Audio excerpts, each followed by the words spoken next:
This is WION's continuous coverage on the Israeli-Gaza war as it spells over into the fourth day of strikes and counter-strikes. Close to 100 hours have passed since the unprecedented conflict broke out. 1,000 people have lost their lives in Israel and over 700 Palestinians have been killed in Gaza. Prime Minister Benjamin Netanyahu says the strikes in Gaza is just the beginning, while Hamas has threatened to kill Israeli hostages if attacks on Gaza continue. Just moments ago, Israeli airstrikes set ablaze a slew of boats in the waters of Gaza territory. Clouds of thick black smoke could be seen emanating from the coastline. The attacks come in the wake of Israel declaring a complete siege of the Gaza Strip.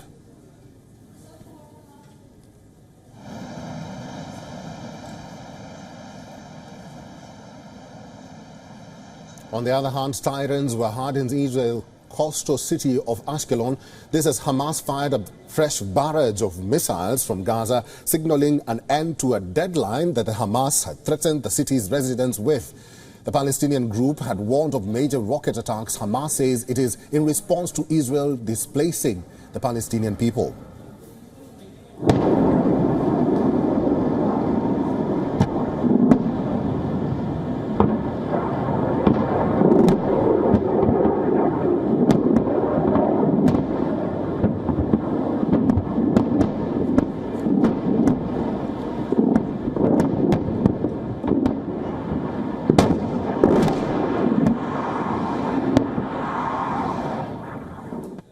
Hamas has called for a general mobilization on Friday. The Palestinian militant group has called upon people from Arab and Muslim worlds. Hamas says the day will be marked as the Friday of Al-Aqsa storm. Today, Hamas also called on young Palestinians in the occupied West Bank to confront Israeli soldiers. This region sits in the Eastern Front. It is home to about 3 million Palestinians. Meanwhile, the World Health Organization has called for a humanitarian corridor to be established into and out of the Gaza Strip. The body claims that 200,000 people have been displaced within Gaza Strip.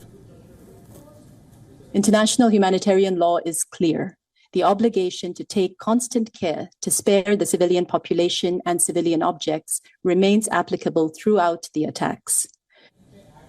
However, Israel has continued to relentlessly pound not just residential areas in Gaza, but also the Egypt-Gaza border. The Rafah crossing is a focal point that allowed transportation of humanitarian aid from Egypt. Now, air raids have forced trucks of supplies to turn back from the border, leaving Palestinians scrambling for basic necessities. Meanwhile, in the face of the ongoing war, Iran has called for an emergency meeting of the Organization of Islamic Cooperation. This as Iran has also issued a statement refuting its role in the assault by Hamas on Friday. پیشنهاد وزیر امور خارجه مبنی بر برگزاری نشست فوق‌العاده وزرای خارجه سازمان همکاری اسلامی مطرح شد. دولت‌های غربی مشخصاً رژیم آمریکا و تعداد مشخصی از دولت‌های اروپایی همچنان از جنگ روانی و تبلیغاتی سنگین خودشون علیه ملت فلسطین دارن استفاده میکنن که این بار هم ظالم رو در جایگاه مظلوم قرار بدن. And just for a quick recap for our viewers, the fighting started on Saturday, October the 7th.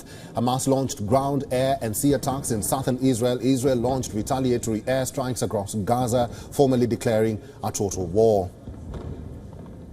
Our correspondent Jody Cohen has been covering the Israel war for us very closely from ground zero, and she has sent us this report. I'm at one of the many blood drives that are taking place across the country, and thousands of people have been going to these blood drives today. Many have been turned away because they're just too busy. Now, this afternoon, we've 3 times gone to the shelters because of rocket fire from Hamas in Gaza, in central Israel. There have been more rocket attacks in southern Israel, and 2 foreign workers have been killed and 1 is seriously injured. We've also heard of further atrocities. Kfar Aza, which is a kibbutz near Gaza, the fighting ended there this morning, and it's been discovered that 70 civilians were killed there, including 40 babies, some of whom were decapitated, and an IDF officer has said it's not a war or a battlefield, it's a massacre.